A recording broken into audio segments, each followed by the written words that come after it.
Good morning, friends, and welcome to a sun-kissed morning here in UK, a truly precious gift we don't receive nearly often enough throughout the year. With such lovely light, it felt like the perfect time to capture a tranquil Sunday, sharing some of my favorite ways to spend the day, while being a chance to talk about the art of posing to truly savor life's moments and the sweet liberation that comes with letting go perfection.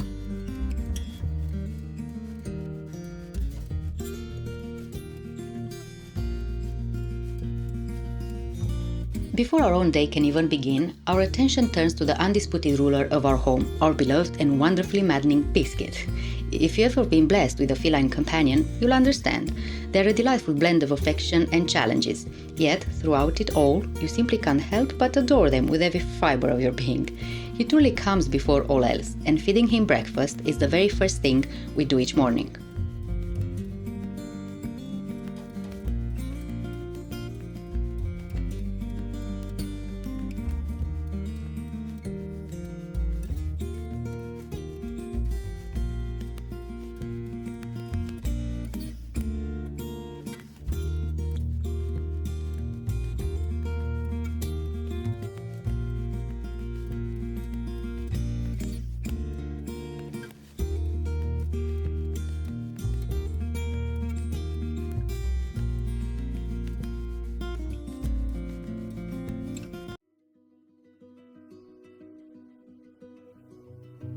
As a tumultuous week draws to a close, there is a profound sweetness in letting go, in setting aside every lingering task and simply pausing. It's a tender reprieve, a chance to cradle a warm cup of coffee, to lose yourself in the quiet embrace of a good book, and to linger there without a care for as long as your heart desires. I haven't always drank coffee. In fact, it's a new behavior I took up. But I think it really helps me settling down, and it quickly became the grounding habit of the day. The preparation itself, it's a tender surrender. As I grind the beans by hand, losing myself in the rhythm, my thoughts quiet and my mind finds a sweet release. Then the brewing begins, a simple filter method that transforms these few minutes, often the only true pause in a hectic day, into a precious sanctuary.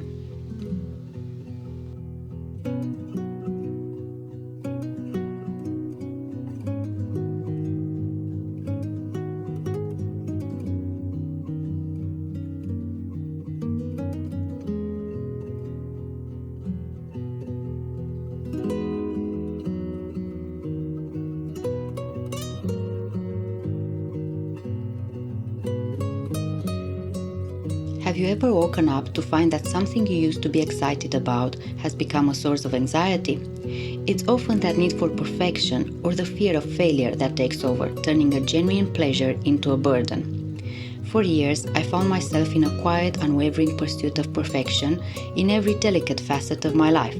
I'm not entirely sure when this deep-seated quest truly began. Perhaps it was always woven into the very fabric of my being, intertwined with my natural attention to detail, or perhaps it blossomed from growing up in a world that so often celebrated only the top achievers.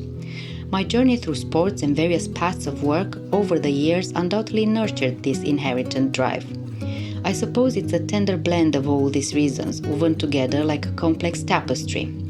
And please, believe me, seeking perfection, it is a quality I still cherish and take quiet pride in. Yet, I've learned with gentle wisdom that this beautiful pursuit can at times threaten to consume my entire existence. So I now tread carefully, consciously, ensuring it doesn't extend its embrace to every single precious moment, leaving room for the imperfect quiet joys that truly nourish my soul. It's become tough to quiet my mind in the evenings lately. I used to drift off to sleep so easily, but not anymore. These days, a good book is my secret weapon for unwinding. I generally need to read for 30 minutes, sometimes even an hour, especially if I'm enjoying the book.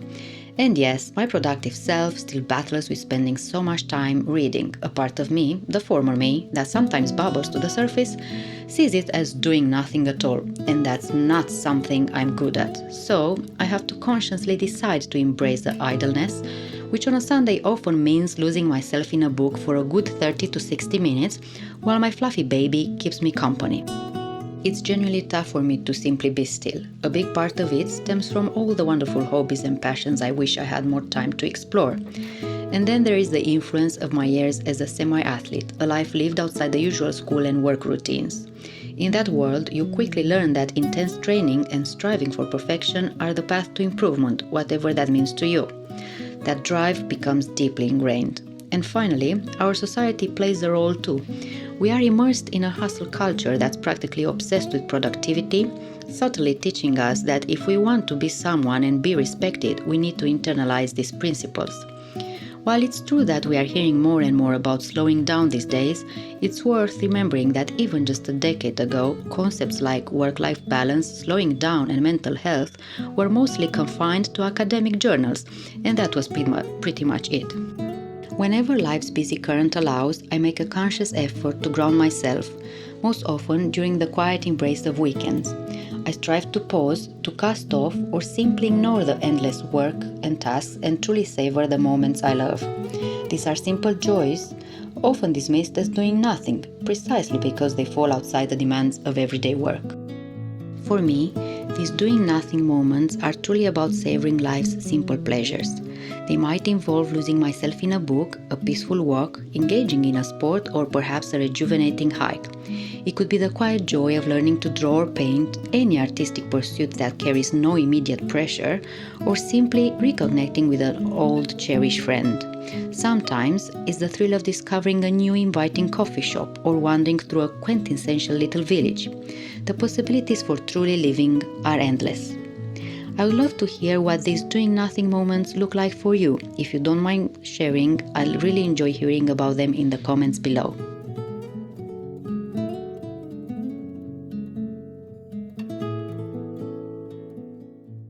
This year, I want to draw more. It is an old wish of mine that I never had enough time for, nor was I encouraged to pursue, because you couldn't make a living out from being an artist in the society I grew up in. Despite this, I flirted with art in my youth, often drawing until midnight after finishing my homework. However, I never truly dedicated myself to it or took a formal class. Fond memories of my childhood come to my mind. During secondary school, while I was busy trying to be an athlete, my grandma would paint my art projects for school. I really admired her natural artistic talent and wished I was as good as her. But I just didn't put the time in, and honestly, what would I have ever done with art anyway? Those limiting beliefs truly echoed in my mind. In the society I grew up in, artists often faced incredible tough lives. People were too focused on daily survival to see the healing power of art or understanding its importance for the soul. Pursuing art was definitely not how one spent their free time. But I've decided to silence all those voices, both in my head and outside, that constantly nag about being too old to learn or insist that art serves no purpose. This year, my goal is simply to draw more, embracing any medium or tool, be it paper or digital. When the whisper of my dear old self began to stir as I contemplated stealing a few hours to paint, I chose to gently invite myself back, starting with a paint by numbers. This way, the cruel grip of perfection and the fear of its absence could not reach me. Instead, I found a serene solace in the simple act of coloring, a sweet echo of the childhood's unburdened joys. It's certainly not a masterpiece meant for harsh galleries, but my heart asks, who truly cares? Why should the world's harsh judgment touch this fragile joy, this sacred space that nourishes my soul and harms no other? It shouldn't. And so, with a defiant whisper, here it is, my first tentative, heartfelt return to the embrace of drawing and painting. My deepest hope is that this inspires your spirit, helping you find the courage for that next beautiful step on your journey, releasing every whisper of doubt and every challenging voice that stands in your way.